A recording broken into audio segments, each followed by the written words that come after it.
I'm trying in my presentation to merge journalism and media as a business and media as a social service, because as we have discovered in the recent decades, we are all in this together. I mean, media business doesn't thrive in undemocratic societies, and societies are becoming undemocratic when media is in decline there. So I will start from the first challenge when we speak about the future of our profession and our business, and this is the challenge of thinking. Whenever you look into the future, you can think about the object which you analyze either as an island, which is stable, protected, beautiful, full of life, or you can think about it as an iceberg, which you only know the upper part of it, and you don't know what is beneath the water, and the only thing you may be sure about that it will melt and disappear.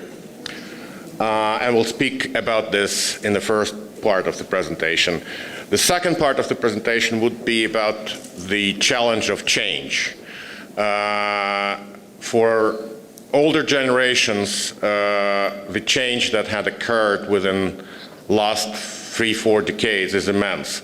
I mean, our proud sponsor from Beeline said that his children don't remember the world without SMS, but I would probably surprise you that the first commercial SMS has been sent not in the day when internet was open in 1991, but 7 years later in 1998. So, and now we cannot imagine the world without text communications, without messengers, without mobile, and without internet services that actually are just less than 30 years old. This change has accelerated, and this acceleration is another problem that media, as well as technology, as well as the state, as well as the citizenry experience.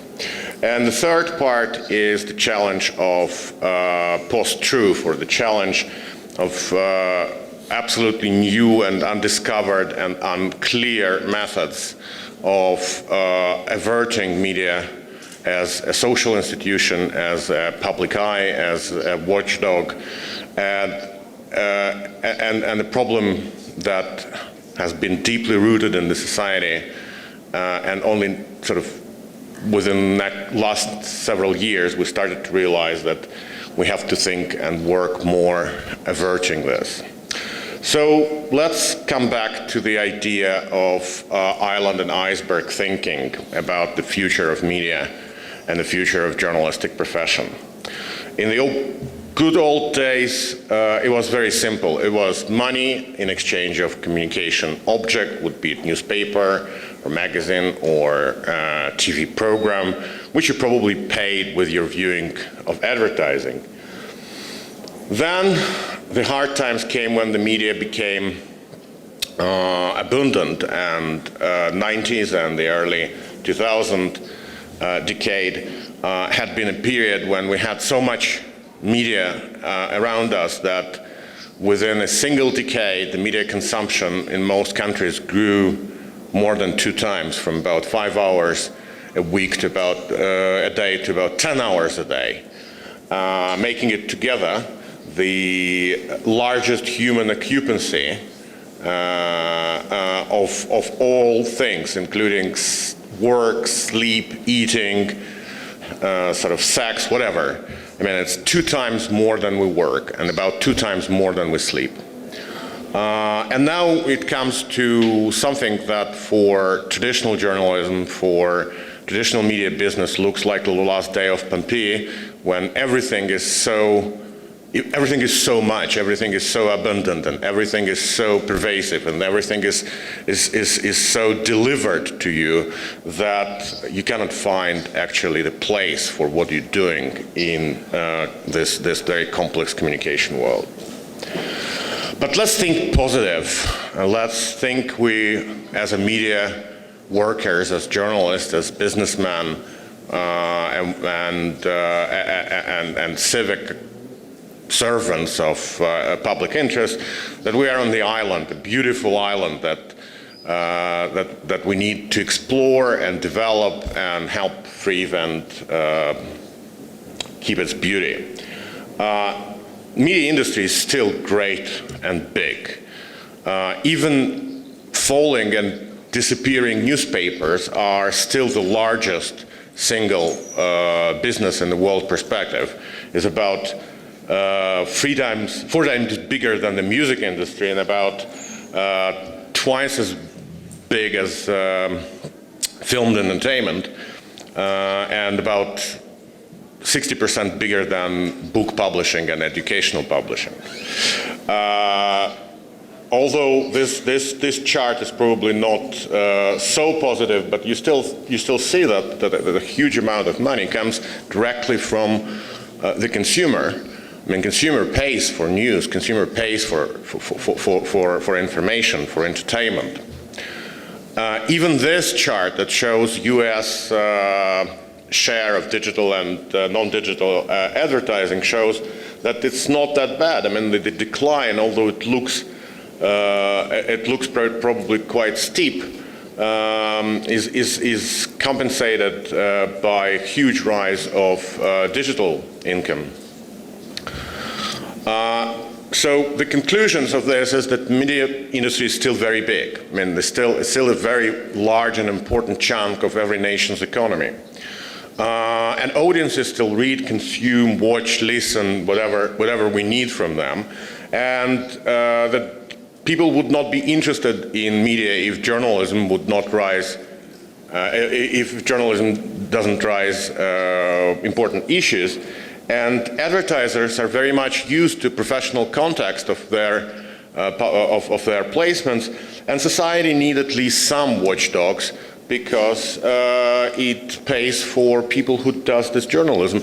And the most important positive conclusion from the island thinking is that we are no dinosaurs. We know what's happening. But let's try a negative thinking option, and let's think we are on the iceberg.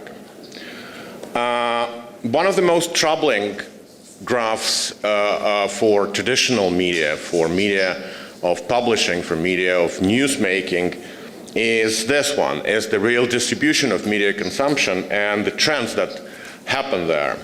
I mean, online grows, all the other, except gaming, falls.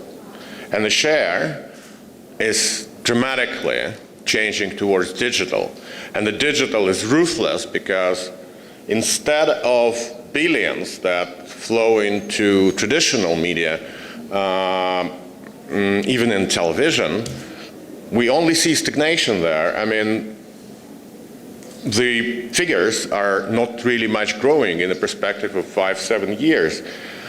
But in, for example, digital video, we see 5-time growth in this year in new forms. I mean, the complex forms of digital media. We see 8-time growth, and we see a steep decline in newspapers and magazines in particular. So this is the iceberg thinking. Nobody reads, nobody cares, everything is in decline. New media are too often produced by non-professionals.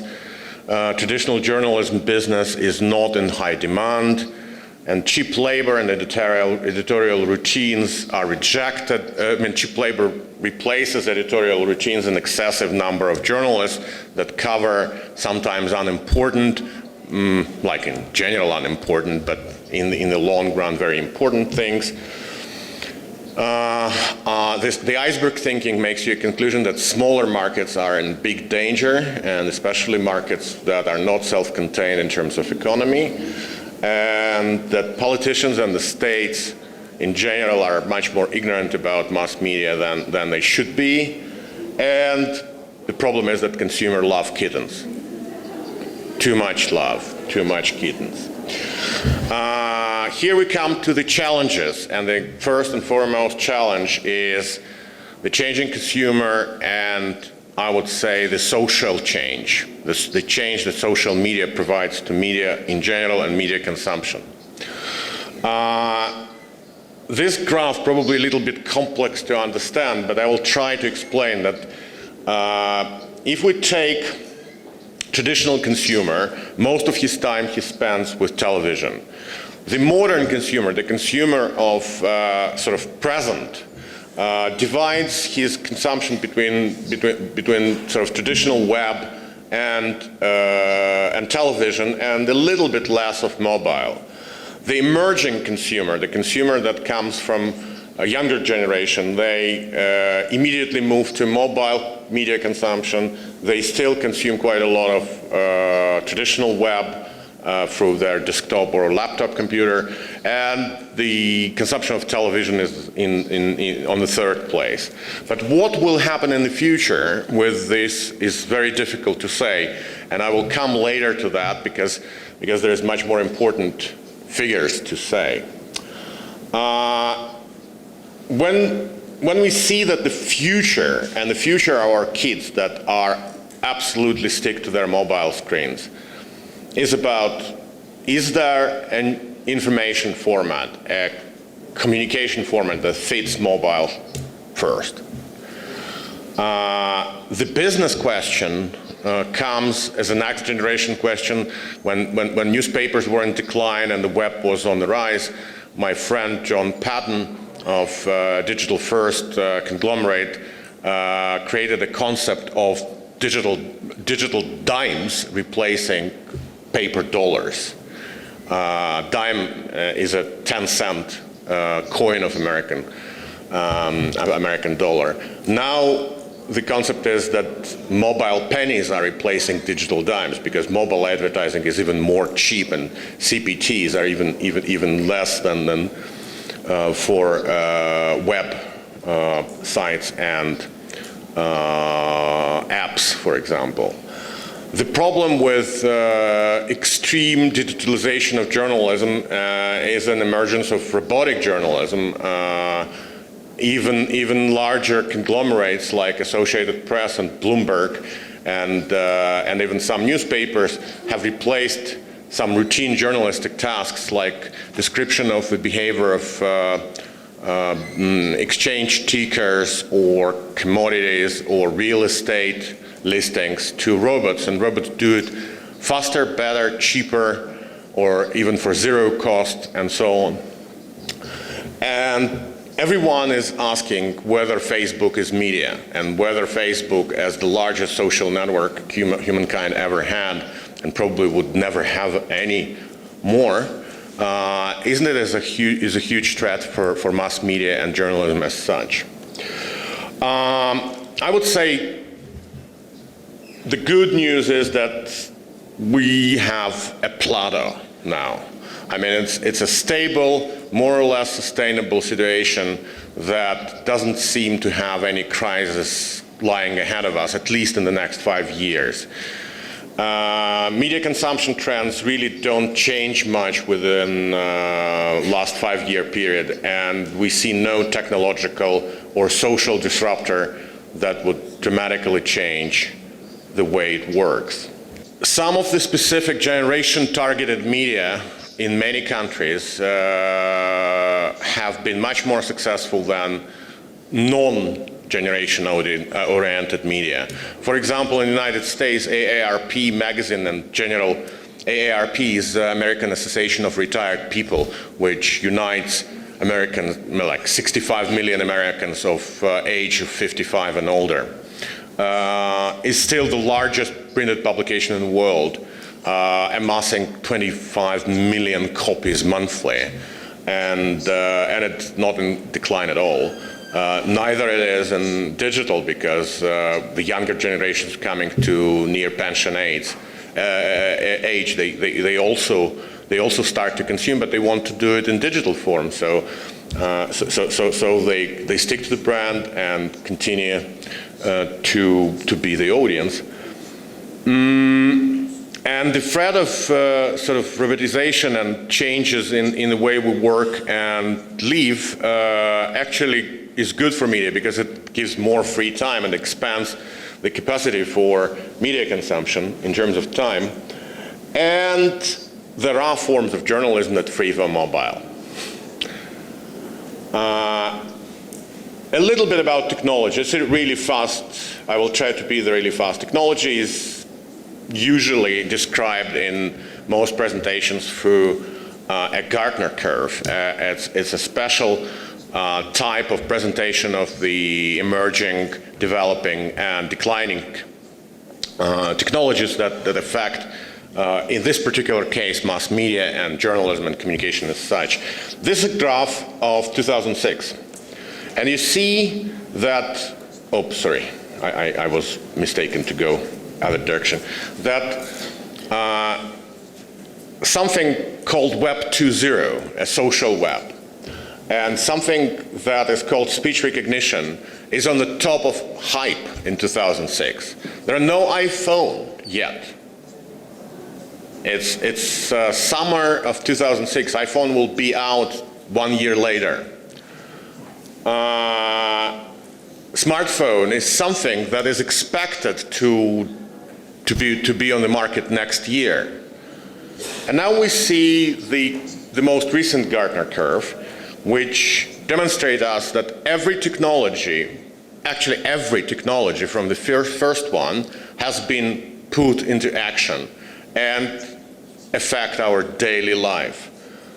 And there are two more coming that are extremely, extremely important, but we have time to be prepared. It gives about 10 to 15 years for brain interface and direct human-computer augmentation to grow up. It either goes other way. People think that immediate reactions they can do with the mobile social networks, with comments on the websites, with direct communication with politicians, regardless national, local, or international, that this is their citizenry. This is the way they express themselves as the citizens. It's much easier to ignore digital communication than any other form. Another good news about technology that we have now a clear sample of platform duopoly in the mobile, and it will not change.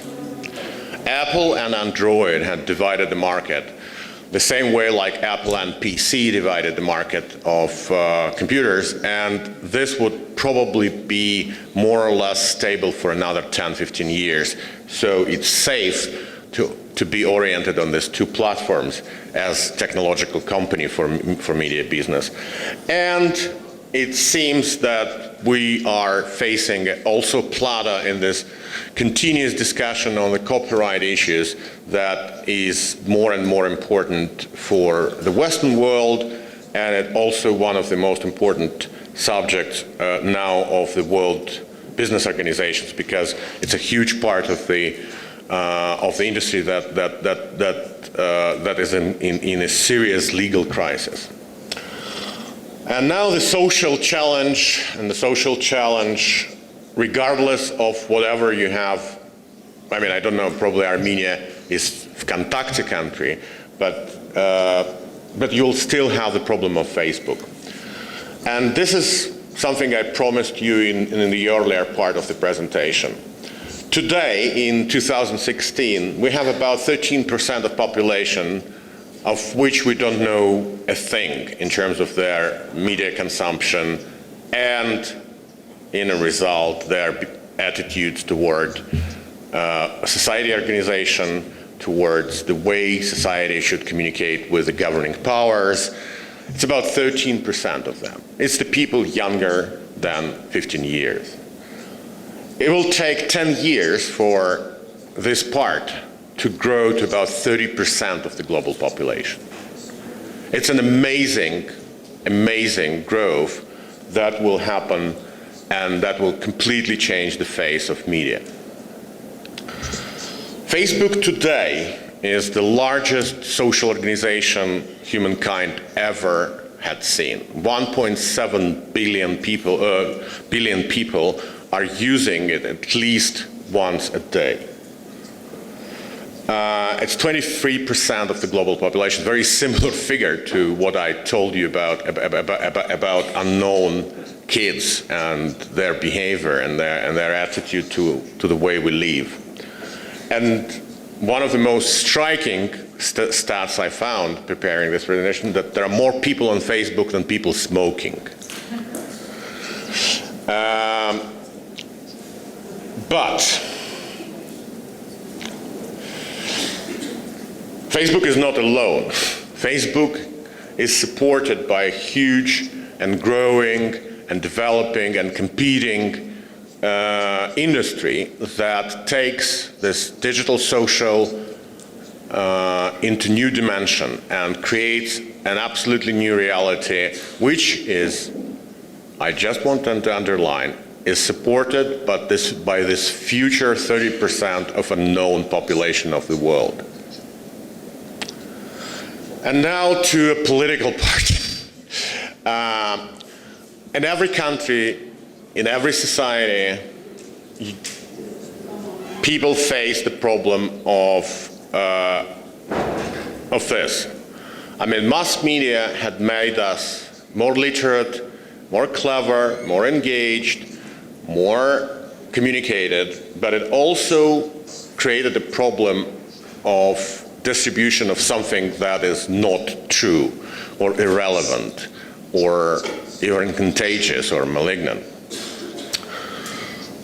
What these things have in common? First of all, it's the misunderstanding and the misinterpretation of the fact that the world is much better today than it was just 10 years ago, not speaking about 20 years ago, not speaking about 30 years ago. Steven Pinker, great American author, has underlined that even such normal thing for humans as violence is on a whole human history minimum now. Even wars in the human, which are inevitable in the world of the nation states, I mean, are on a steep decline. You see the difference between 2001 and 2007, and even if we continue this further, is the most peaceful part of the human history ever. The world is literate. The world will be even more literate within the next decade. But instead of making us all happy about the information, the truth, the engagement, mass media, and this is in 100% a part of the human nature, and it's a problem of dream. I mean, people tend to dream about better, but they always remember that things were worse, and they think these worse things will come. And politicians and even specific media organizations, and definitely sometimes the states, they insist that in order not to allow the worst things to happen, you must do something. You must follow somebody, like Donald Trump is saying, "Make America great again," but every word in this phrase is false. America is the greatest country ever. The shape of American economy is the best in the whole history. The American population is the largest and the most diverse and the most complete now. And what America should do about itself.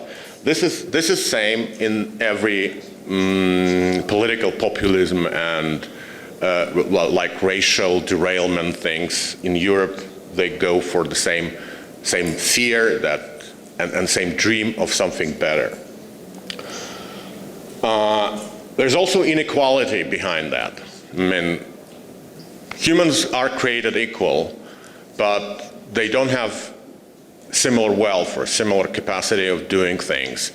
And this inequality is especially visible when the society becomes richer. And therefore, this strange change that occurred in the richest societies, which gave a path to vocal nationalists, isolationists, racists, and so on, is in effect result of growing inequality in large and wealthy societies. And communication and media and journalism is the problem because it tends to deliver this message because they try to be relevant to the interests of groups of population that support such outrageous and completely malignant conspiracy theories about why other countries are trying to instigate orange revolutions, or other countries it's trying to commit regime change, or Russia meddling in European affairs in order to expand to the former shape of the Soviet Union. This is about simple and no simple versions of media. Simple version of media goes with the flow. It goes with whatever ordinary consumer, lowest common denominator consumers wants. It's a fragmentation. Do things smaller, do things more consumable. It's about clickbait content, which is about headlines that sell rather than information that is interesting. It's about agenda setting and agenda manipulation. It's the famous Russian weapon. It's the distribution of conspiracy theories. It's illusion of simple answers that could be given on every question, regardless are you expert on this question or not. It's the celebrity politics. It's over-emotional television, talk shows where people shout on each other and you cannot understand who speaks what. And it's the concept of the mean world, that the world is worse than you really experience. And not so simple answers to that is media mission is being disenfranchised. And this is what representative for media of Organization of Security in Europe does a lot to to re-enfranchise media into societies, to explain the value of the freedom of the press, the value of independent opinion, the value of the real expertise, the value of human right for free speech.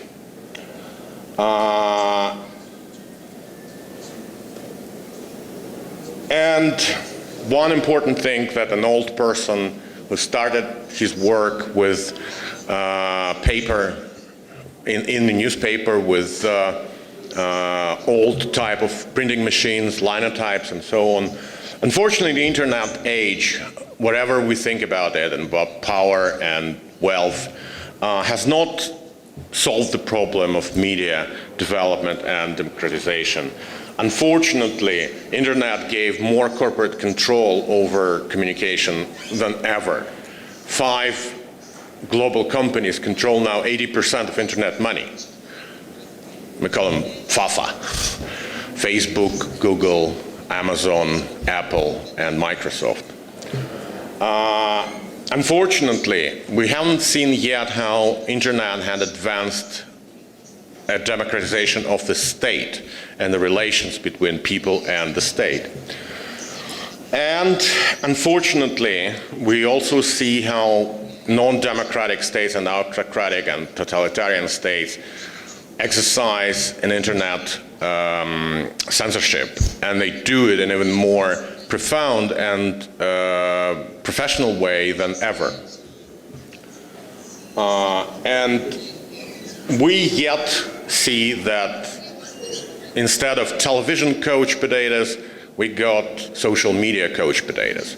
People who watch other people's feeds or sell their likes or participate in discussions that mean nothing. This is also about clickbait. I mean, social media, and especially sites like BuzzFeed, Gawker, they developed so-called clickbait content.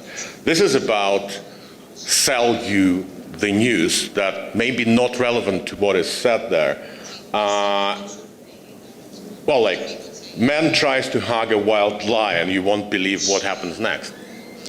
And then you could everything under there, but you'll click on that and you bring your digital scent to the media.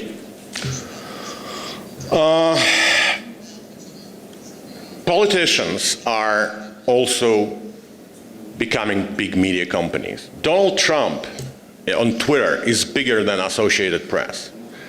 Yet, he's not as big as CNN. But Barack Obama is about 3 times bigger than CNN. Just last week, in New York, after the suspected terrorist attack with the bomb on the 23rd Street, the police had, first time in history, exercised a digital wanted thing. They sent to every phone on whole Manhattan a digital wanted poster. Unfortunately, I couldn't put it in the presentation. 2.2 million mobile smartphone owners received the poster saying that such suspect is wanted. He was found in less than 24 hours. Then imagine what media power has Mark Zuckerberg, who can address 1.7 billion people in a single click. Walter Lippmann, the founder of sort of modern and responsible journalism, said sometime that when distant and unfamiliar complex things are communicated to great masses of people, the truth suffers and considerable and often a radical distortion. The complex is made over into the simple, the hypothetical into dogmatic, and the relative into an absolute. This great saying of Walter Lippmann is something we as professionals who want to live in the future, who want to be responsible for our societies, for our profession, must remember. And as every motivational speaker, I would end up with some traditional words. Stay for what you believe in, be social in all terms, be ahead of change, master what you're good at, don't be afraid to go against the stream. Yes, the media future is about this simple and absolutely important principles. And the media for the 21st century is media for people and by people. It's a media for the better world and a media for the better human. Thank you.